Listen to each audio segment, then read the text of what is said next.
Welcome to Vaishu's English cup. இன்னைக்கு நம்ம என்ன பார்க்க போறோம் அப்படின்னா பார்ட்ஸ் ஆஃப் ஸ்பீச். சரி, பார்ட்ஸ் ஆஃப் ஸ்பீச்னா என்ன? இங்கிலீஷ்ல ஒரு சென்டென்ஸ் நம்ம மேக் பண்ணணும் அப்படின்னா ஒவ்வொரு பேஸ்மெண்ட் வந்து நமக்கு தேவைப்படும், அப்படிதானே? ஸோ ஃபார் எக்ஸாம்பிள் பாத்தீங்கன்னா, ஒரு வீடு கட்டணும் அப்படின்னா ஃபவுண்டேஷன் இல்லாம நம்ம வீடு கட்ட முடியுமா?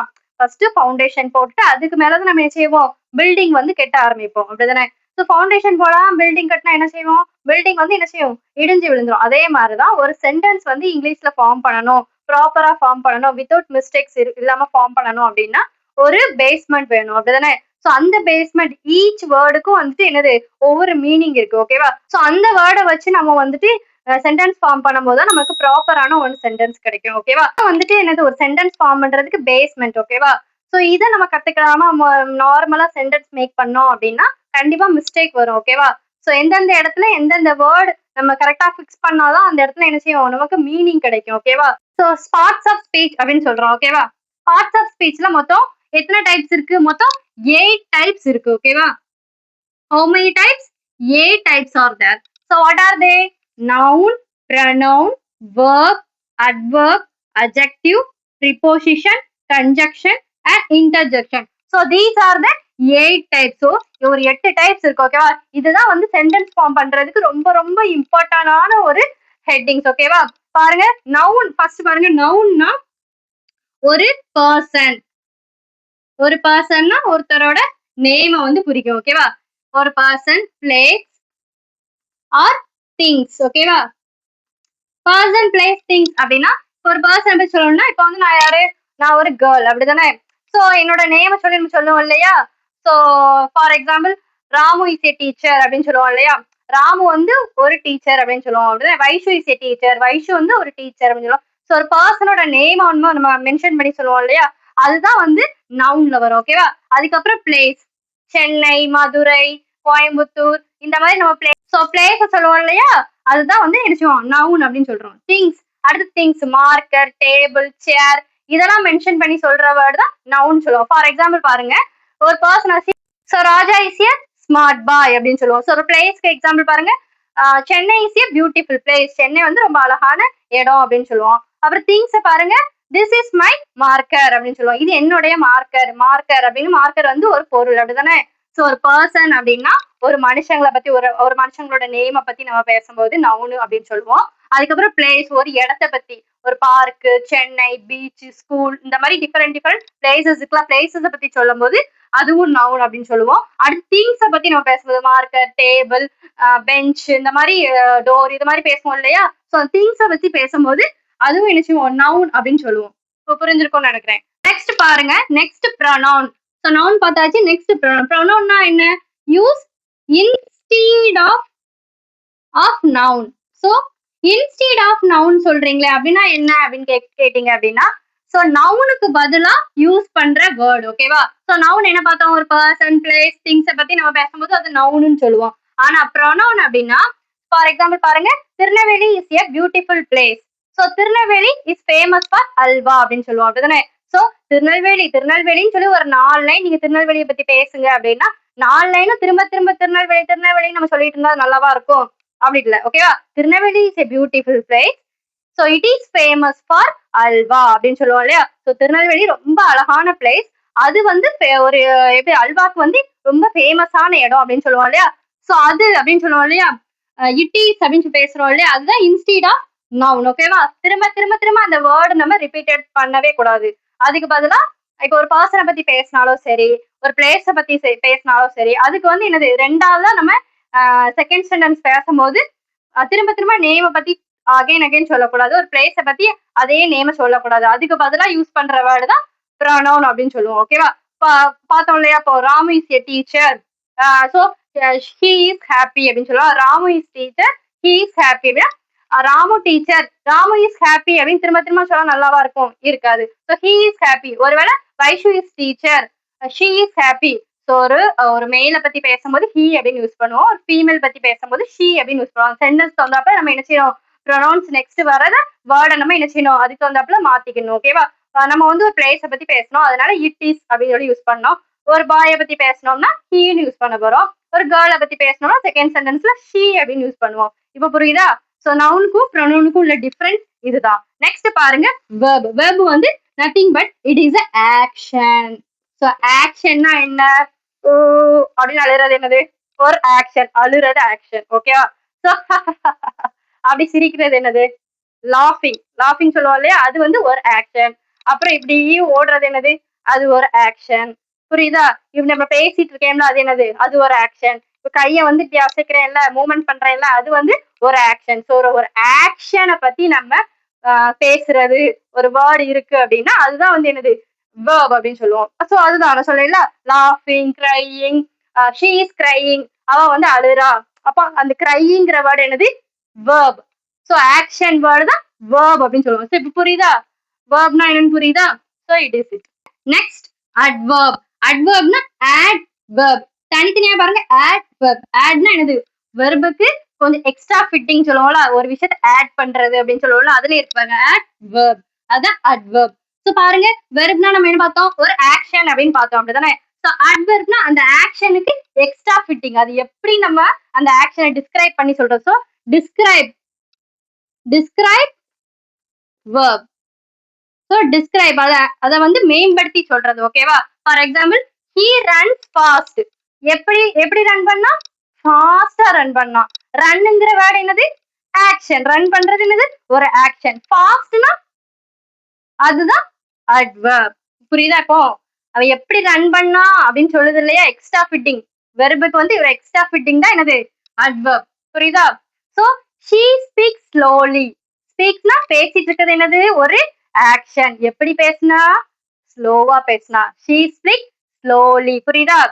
சோ அது எப்படி பேசினா, அது எப்படி இருக்கும், எப்படி நடந்தா அப்படின்னு நம்ம சொல்லுவோம் இல்லையா? அந்த வெர்ப வந்து எக்ஸ்ட்ராவா நம்ம வந்து எப்படி பண்ணுனா அப்படிங்கிற டிஸ்கிரைப் பண்ற வேர்டு தான் வந்து என்னது? அட்வர்ப். புரியுதா? சோ அவ வந்து ஸ்லோவா பேசினா. அவ பேச்சு வந்து ஸ்லோவா இருந்தது. அந்த ஸ்லோங்கிற வேர்டு என்னது? ஸ்லோலிங்கிற word adverb. He runs fast. அந்த ஃபாஸ்ட்ங்கிற வேர்டு தான் அட்வர்ப். சோ அந்த வெர்புக்கு எக்ஸ்ட்ரா மீனிங் கொடுக்கிறது. ஓகேவா? அது எப்படி இருந்தது அப்படின்னு சொல்லி சொல்றதுதான் என்னது? அட்வர்ப் அப்படின்னு சொல்றோம். நெக்ஸ்ட் பாருங்க, adjectives. So adjective nothing but it describe noun. புரியுதா? It describe noun. நம்ம வெர்ப டிஸ்கிரைப் பண்ணது அட்வர்ப். சோ நவுன் ஃபர்ஸ்ட் பார்த்தோம் இல்லையா? அந்த நவுனை டிஸ்கிரைப் பண்ணது அட்ஜெக்டிவ்ஸ். சோ எப்படி டிஸ்கிரைப் பண்ணோம்? நவுன் நாம என்ன பார்த்தோம்? பர்சன், பிளேஸ், ஒரு திங்ஸ் குறிக்கிறது தான் நம்ம நவுன் அப்படின்னு பார்த்தோம். சோ அட்ஜெக்டிவ் அப்படின்னா, so it is a big ball. பால்னா என்னது? ஒரு பொருள். அப்படிதானே? ஒரு பொருள்னா எங்க வரும்? திங்ஸ்ல வரும். அப்படிதானே? சோ நவுன் திங்ஸை மென்ஷன் பண்ணுது. சோ பால்ங்கிறது ஒரு திங்ஸ். அதுக்கு முன்னாடி சொன்னேன்ல பிக் பால் அப்படின்னு சொன்னேன்ல, ரொம்ப பெரிய பால் அப்படின்னு சொல்லுவோம் இல்லையா? பெரிய பந்து அப்படின்னு சொல்லுவோம் இல்லையா? அந்த பெருசு அப்படின்னு எக்ஸாஜரேட் பண்ணி சொல்லுதா? இந்த திங்ஸ வந்து எப்படிப்பட்டது அப்படின்னு சொல்லி பெருசு, பெருசா, சின்னதா, ஹைட்டா, இல்ல ஷார்ட்டா அப்படின்னு சொல்லுது இல்லையா? சோ அதுதான் வந்து என்னது? அட்ஜெக்டிவ் அப்படின்னு சொல்றாங்க. புரியுதா? She is a beautiful girl. ஓகேவா? கேர்ள்னா நம்ம யாருன்னு பார்த்தோம்? ஒரு பர்சன். அப்படிதானே? ஒரு பர்சன். ஒரு பொண்ணை பத்தி பேசும்போது ஒரு பர்சன், ஒரு பையனை பத்தி பேசும்போது ஒரு பர்சன் சொல்லுவோம். அப்படிதானே? சோ கேர்ள் எப்படிப்பட்ட கேர்ள்? Beautiful girl. அப்ப அந்த பியூட்டிஃபுல்ங்கிற வேர்டு என்னது? அதுதான் அட்ஜெக்டிவ்ஸ். ஓகேவா? சோ அது எப்படி அப்படின்னு சொல்லுதுல, இந்த பர்சன் எப்படி அப்படிங்கறத சொல்றது. ஷார்ட்டா, டாலா, பிக்கா, பியூட்டிஃபுல்லா அப்படின்னு எக்ஸ்ட்ரா சொல்லுது இல்லையா? அந்த நவுனுக்கு எக்ஸ்ட்ரா டிஸ்கிரைப் பண்ணி சொல்றதுதான் என்னது? அட்ஜெக்டிவ் அப்படின்னு சொல்லுவோம். Now you understand? என்ன பார்க்க போறோம் அப்படின்னா, நெக்ஸ்ட் ப்ரிப்போசிஷன். பாருங்க, அந்த வேர்டுலே ப்ரிப்போசிஷன், பொசிஷன் இருக்கு பாத்தீங்களா? சோ இதுதான் வந்து ப்ரிப்போசிஷன் அப்படின்னு சொல்லுவோம். சோ ஒரு பொருள் வந்து எந்த பொசிஷன்ல இருக்கு அப்படின்னு சொல்லி சொல்றதுதான் ப்ரிப்போசிஷன். ஃபார் எக்ஸாம்பிள் பாருங்க, இப்போ இந்த மார்க்கர் இருக்கு அப்படிதானே? இந்த மார்க்கர் வந்துட்டு என்னோட ஹேண்டுக்கு மேல இப்படி இருந்தது அப்படின்னா அது ஆன் அப்படின்னு சொல்லுவோம். ஓகேவா?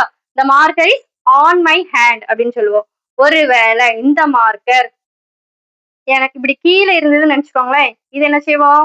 என்ன வேர்டு யூஸ் பண்ணுவோம்? இந்த marker is under my hand. ஒருவேளை இந்த மார்க்கர் வந்துட்டு இப்படி இன்சைட்ல இருக்குன்னு நினைச்சுக்கோங்க, நம்ம என்ன சொல்லுவோம்? இந்த marker is inside my hand. புரியுதா? இப்போ மேல இருந்ததுன்னா ஆனுங்கிற வேர்டு, கீழே இருந்ததுன்னா அண்டருங்கிற வேர்டு, மேபி இது உள்ள இப்படி மூடி வச்சு இருந்ததுன்னா இது இன்சைட். இப்ப புரியுதா? சோ அது எந்த இடத்துல அந்த பொருள் வந்து எந்த இடத்துல இருக்கோ அதை மென்ஷன் பண்றதுதான் என்ன செய்வோம்? ப்ரிப்போசிஷன் அப்படின்னு சொல்லுவோம். ப்ரீபொசிஷன். அந்த பொசிஷனை மென்ஷன் பண்ற வேர்ட். நெக்ஸ்ட் பாருங்க conjunction. Conjunction is nothing but joining word. ஓகேவா? இப்போ ஒரு 2 சென்டென்ஸ் இருக்கு, அத ஜாயின் பண்ணணும். ஓகேவா? பாருங்க, ஃபார் எக்ஸாம்பிள் பாருங்க, ஐ லைக் டீ காஃபி அப்படின்னு சொன்னா நல்லா இருக்குமா? ஐ லைக் டீ காஃபி அப்படின்னு சொன்னா ஒண்ணு காஃபியா டீயா அப்படின்னு எதுவுமே உங்களுக்கு புரியாது. I like tea and coffee. எனக்கு வந்து டீயும் பிடிக்கும் அண்ட் காஃபியும் பிடிக்கும், ரெண்டுமே எனக்கு பிடிக்கும் சொல்லுவோம். போத் ஐ லைக் அப்படின்னு சொல்லுவோம் இல்லையா? சோ அந்த 2 சென்டென்ஸை நம்ம வந்து ஜாயின் பண்ற வேர்டு தான் என்னது, அந்த வேர்டு இருக்குல்ல, அந்த வேர்டு தான் கன்ஜக்ஷன் அப்படின்னு சொல்லுவாங்க. புரியுதா? So I am tired but I am happy அப்படின்னு சொல்லுவோம். நான் ரொம்ப டயர்டா இருக்கேன், இருந்தாலும் நான் வந்து ஹாப்பியா இருக்கேன் அப்படின்னு சொல்லுவோம். I am tired and happy. இப்படி 2 சென்டென்ஸா இருந்தா அது நல்லா இருக்காது இல்லையா? அது ஒரு சென்டென்ஸா நம்ம மேக் பண்ணணும், ஒரு சென்டென்ஸா அதை சேர்க்கணும்னா ஒரு ஜாயினிங் லெட்டர் நடுவுல வேணும், அப்படிதானே? ஃபார் எக்ஸாம்பிள் ஒரு ஒரு பொருளை ஒட்ட வைக்கணும் அப்படின்னா நம்ம என்ன செய்வோம், ஒரு கம்மு நடுவுல போடுவோம், அப்படிதானே? ஒரு செலோடேப்பை நடுவுல ஒட்டுவோம், ஒரு பேப்பரை ஒட்டணும், ரெண்டு ஜாயின் பண்ணணும்னா அந்த மாதிரி செய்வோம். அது நடுவுல ஒரு விஷயத்த நம்ம வந்து ஒட்டுறதுக்கு யூஸ் பண்றோம்ல, அதுதான் கன்ஜக்ஷன், அதுதான் ஜாயினிங் வேர்டு அப்படின்னு சொல்லுவோம். So that is the conjunction. இப்போ புரியுதா? ஜாயினிங் வேர்டு தான் conjunction. Last but not least it is interjection. இன்டர்ஜெக்ஷன்னா சடன் ஃபீலிங். சடன் ஃபீலிங் புரியுதா? சடன் ஃபீலிங்னா என்னது? ஒரு உணர்ச்சி, ஒரு ஆச்சரியம், ஒரு சோகம். புரியுதா? அந்த நமக்கு ஒரு சடன் எமோஷன் வரும்ல, அதுதான் இன்டர்ஜெக்ஷன் அப்படின்னு சொல்லுவோம். பாரு, இப்போ ஒரு தாஜ்மஹால் பார்க்க கூட்டு போயிருக்கோம். அப்ப நீங்க என்ன செய்வீங்க? பார்த்தோன்னே wow how beautiful the Taj Mahal is அப்படின்னு சொல்லி பிரமிப்படைவீங்களா? So wow she is amazing. அவ ஏதாவது ஒரு கிரியேட்டிவா ஒரு வேலை, ஏதாவது ஒரு டான்ஸ் பண்ணாலும், ஏதோ ஒன்று கிரியேட்டிவா சாங் பண்ணா, டிராயிங் பண்ணாலும் நம்ம நினைச்சுக்கோம் வாவ் ஷீ இஸ் அமேசிங் அப்படி பாராட்டுறதுக்கு யூஸ் பண்ணாலும் ரொம்ப ரொம்ப ஒரு எப்படி சொல்றது, ரொம்ப சடனா ஒரு ஃபீல் பண்ணுவோம் இல்லையா? That is the thing interjection. ஓகேவா? அதே மாதிரி ரொம்ப சோகமா ஒரு விஷயத்த நம்ம வந்து என்ன செய்வோம், ஃபீல் பண்ணாலும் இன்டர்ஜெக்ஷன் அப்படின்னு சொல்லி சொல்லுவோம். ஓகேவா? சோகமா என்ன என்ன ஃபீல் பண்ணுவோம்? இப்ப யாராவது எதிர்பாராதமா நம்ம தவறிட்டாங்க அப்படின்னா நம்ம என்ன செய்வோம்? ஐ லாஸ் ஷீ இஸ் டெட். அவ வந்து இறந்துட்டா. ஐ லாஸ் அப்படிங்கிற வேர்டு யூஸ் பண்ணுவோம்ல, அது வந்து சோகமான வேர்டுக்கு தான் ஐ லாஸ் அப்படிங்கிற வேர்டு யூஸ் பண்ணுவோம். ஓகேவா? சோ ஒருவேளை இப்போ நிறைய டீம்ல வந்து பிளே பண்றாங்க. ஓகேவா? ஒரு இடத்துக்கு விளையாட போயிருக்காங்க. இப்போ உங்க டீமும் விளையாட போயிருக்காங்க. ஃபார் எக்ஸாம்பிள் கிரிக்கெட் மேட்ச் நம்ம வந்துட்டு நம்ம இந்தியா பிளே பண்றாங்கன்னு வச்சுக்கோங்களேன். இப்போ நிறைய கண்ட்ரீஸ்ல இருந்து வந்திருப்பாங்க. அப்ப நம்ம வந்து வின் பண்ணணும் அப்படின்னு சொல்லி நம்ம என்ன செய்வோம், நம்ம ஆசைப்படுவோம், அப்படிதானே? ஒருவேளை நம்ம இந்தியா வந்து வின் பண்ணிட்டு அப்ப என்ன செய்வோம், பிராவோ அப்படின்னு சொல்லுவோம்ல, நம்ம வந்து ஜெயிச்சிட்டோம் அப்படின்னு தமிழ்ல சொல்லுவோம்ல, அதுதான் வந்து பிராவோ அப்படிங்கிற வேர்டு யூஸ் பண்ணுவோம். ஓகேவா? ஸோ அந்த Bravo we won the match, நம்ம மேட்சை வின் பண்ணிட்டோம் அப்படின்னு சொல்லுவோம் இல்லையா? அதுக்குதான். ஓகேவா? ஸோ ரொம்ப சடன் ஃபீலிங், உணர்ச்சிகரமான ஒரு விஷயத்த நம்ம சொல்றத இன்டர்ஜெக்ஷன் அப்படின்னு சொல்லுவோம். So now you understand all these 8 types: noun, pronoun, verb, adverb, adjective, preposition, conjunction and intersection. nounனா என்ன பார்த்தோம்? ஒரு பர்சனை சொல்லும் போது, ஒரு பிளேஸ் சொல்லும் போது, ஒரு திங்ஸ் குறிக்கிறத என்னது noun அப்படின்னு சொல்லுவோம். pronoun என்ன சொல்லுவோம்? instead of noun, இந்த நவுனுக்கு பதிலா ஒரு வேர்டு யூஸ் பண்ணணும். For example Chennai is a beautiful place, Chennai is a wonderful place அப்படின்னு சொல்லி நம்ம சென்னை திரும்ப திரும்ப நம்ம சொல்ல முடியாது. ஓகேவா? சோ அதனாலதான் அந்த இட் இஸ், ஒரு பர்சனை பத்தி பேசினா ஷீ இஸ் யூஸ் பண்ணுவோம், ஆர் ஹி இஸ் யூஸ் பண்ணுவோம். ஒரு ஒரு ஒரு பொருளை பத்தி பேசினாலும், ஒரு பிளேஸை பத்தி பேசினாலும் இட் இஸ் யூஸ் பண்ணுவோம். ஸோ இன்ஸ்டீட் ஆஃப் நவுன், நவுனுக்கு பதிலா யூஸ் பண்ற வேர்டு தான் என்னது? ப்ரொனவுன். அடுத்து பாருங்க வேர்பு. வேர்பு நம்ம ஆல்ரெடி தெரியும், ஒரு ஆக்ஷன், நம்ம பேசுறது, சிரிக்கிறது, அப்புறம் அழுறது எல்லாமே ஒரு ஆக்ஷன், அப்படிதானே? அது எல்லாமே வேர்ப்ல வரும். பாருங்க அட்வர்ப்னா டிஸ்கிரைப் வேர்ப். ஒரு வேர்பை வந்து ஒரு எக்ஸ்ட்ரா ஒரு ஃபிட்டிங் கொடுக்கறது தான் அட்வர்ப். ஓகேவா? ஷீ ரன்ஸ் ஃபாஸ்ட் அப்படின்னா எப்படி ரன் பண்ணா, ஃபாஸ்டா ரன் பண்ணா அப்படின்னு சொல்லுவோம்ல. ஷீ டிராஸ் வெரி பியூட்டிஃபுல், எப்படி டிரா பண்ணா, ரொம்ப நல்லா பியூட்டிஃபுல்லா டிரா பண்ணா அப்படின்னு சொல்லுவோம் இல்லையா? ஸோ அதுக்கு எக்ஸ்ட்ரா ஃபிட்டிங் ஆஃப் வேர்ப் தான். ஓகேவா? தென் அட்ஜெக்டிவ்னா டிஸ்கிரைப்ஸ் நவுன், நவுனை வந்து டிஸ்கிரைப் பண்ணும். ஓகேவா? She is a short girl. ஒரு கேர்ள்னா யாரு? பர்சன், அப்படிதானே? ஸோ எப்படிப்பட்ட கேர்ள்? Short girl. அந்த ஷார்ட்ங்கிற வேர்டு தான் அட்ஜெக்டிவ். ஓகேவா? ஸோ ஹி இஸ் எ டால் பாய். எப்படிப்பட்ட பாய்? டால் பாய். அப்போ ரொம்ப ஹைட்டான பையன். அப்போ அந்த பையன் பாய்ங்கிறது பர்சன், அப்படிதானே? ஸோ எப்படிப்பட்ட பையன்? டால் பாய் அப்படின்னா okay, that is the adjectives. புரியுதா? நெக்ஸ்ட் பாருங்க ப்ரிப்போசிஷன். ப்ரிப்போசிஷன் நத்திங் பட் ஒரு பொருள் எந்த பொசிஷன்ல இருக்கு அப்படின்னு சொல்லுவோம், அதுதான் ப்ரிப்போசிஷன். அது வந்து நம்ம டேபிளுக்கு மேல இருக்குதா, உள்ள இருக்குதா, இல்ல சைடுல இருக்குதா, இல்ல மேல இருக்குதா, மேல பறந்துட்டு இருக்குதா அப்படின்னு சொல்லி ஒவ்வொரு கொஸ்டின் ஃபியூச்சர்ல பார்க்கலாம் வீடியோஸ் ஒவ்வொன்றா. இந்த ஹெட்டிங் தனித்தனியா நம்ம எக்ஸ்பிளைன் பண்ணும்போது டீடைலா நான் சொல்றேன். சோ அதுதான் வந்துட்டு என்னது ப்ரிப்போசிஷன் அப்படின்னு சொல்லுவோம். ஓகேவா? கன்ஜெக்ஷன்னா ஒரு 2 சென்டென்ஸை ஜாயின் பண்ற வேர்டு. ஓகேவா? That is the conjunction. பாருங்க finally interjection. Interjection nothing but sudden feeling. ஏதோ ஒரு சோகமோ ஒரு மகிழ்ச்சியோ எதுனாலும் நம்ம சடனா ஒரு ரியாக்ஷன் கொடுப்போம்ல, that is the interjection. So now you all clear this 8 types. இதை பேஸ் பண்ணி தான் நம்ம என்ன செய்வோம், ஒரு சென்டென்ஸ் மிஸ்டேக் இல்லாம நம்ம வந்து ஃபார்ம் பண்ண முடியும். ஓகே, ஃபார் எக்ஸாம்பிள் நான் சொன்ன மாதிரி தான் ஒரு பில்டிங் கட்டணும்னா ஃபவுண்டேஷன் போட்டு பேஸ்மெண்ட் பண்ணி பண்ணி தான் நம்ம என்ன செய்வோம், அடுத்து ஒரு பில்டிங் ஃபார்ம் பண்ணுவோம். ஓகே, படிப்படியா நம்ம பண்ணுவோம் இல்லையா, அதுதான் வந்துட்டு ஒரு பில்டிங்கா ஃபார்ம் ஆகும். அதே மாதிரிதான் சென்டென்ஸ் மேக் பண்ணும்போது நவுன் எங்க இருக்கணும், வேர்ப் எங்க இருக்கணும், நவுன் ஃபர்ஸ்ட் இருக்கணும், வேர்ப் செகண்ட் இருக்கணும் அப்படின்னு சொல்லி அதுக்கு ஒரு ரூல்ஸ் இருக்கு, ஒரு ஃபார்மேட் இருக்கு. அந்த ஃபார்மேட்ல நம்ம ஃபார்ம் பண்ணி நம்ம பேசும்போதும் சரி எழுதும் போதும் சரி அப்படி எழுதுனா மட்டும்தான் என்ன செய்யும், வித்தவுட் கிராமட்டிக்கல் மிஸ்டேக்கா நம்ம என்ன செய்வோம், சென்டென்ஸ் ஃபார்ம் பண்ணி பேச முடியும், எழுத முடியும். இல்லைன்னா நமக்கு வந்துட்டு ரொம்ப கன்ஃபியூஷனா இருக்கும். லாஸ்ட் வரைக்கும் இங்கிலீஷ் வந்து என்ன செய்ய முடியாது, லேர்ன் பண்ணவே முடியாது. எதுனாலும் ஒரு ரூல்ஸ் படி ஸ்டெப் பை ஸ்டெப்பா அது வந்துட்டு பண்ணாதான் வந்து கரெக்டா இருக்கும். ஓகேவா? ஸோ பி கான்ஃபிடென்ட், டெய்லி ரெகுலரா பேசுங்க. English is very easy language. அந்த அளவுக்கு கஷ்டமான விஷயமே இல்லை. நம்ம ப்ராப்பரா ஸ்டெப் பை ஸ்டெப் லேர்ன் பண்ணுனா, பேஸ்ல இருந்தே லேர்ன் பண்ணா it is very easy. So எந்த ஒரியும் வேண்டாம். நான் சொன்ன மாதிரி ப்ரீவியஸா சொன்ன மாதிரி கிராமர் நோட்ல ரொட்டீனா எழுதிட்டே வாங்க. ஸ்டெப் பை ஸ்டெப்பா உங்களுக்கு ஈஸியா அண்டர்ஸ்டாண்ட் ஆயிரும். ஓகேவா? ஸோ இது மாதிரி டெய்லி நீங்க வந்து இங்கிலீஷ் கத்துக்கிட்டே இருந்தாதான் உங்களுக்கு என்ன செய்யும், ரொட்டீனா அது ஃபாலோ அப் ஆகும். ஸோ இந்த வீடியோ உங்களுக்கு பிடிச்சிருக்கும்னு நினைக்கிறேன். ஸோ நெக்ஸ்ட் வீடியோ பார்க்கணும்னா நம்ம சேனலை மறக்காம சப்ஸ்கிரைப் பண்ணிக்கோங்க.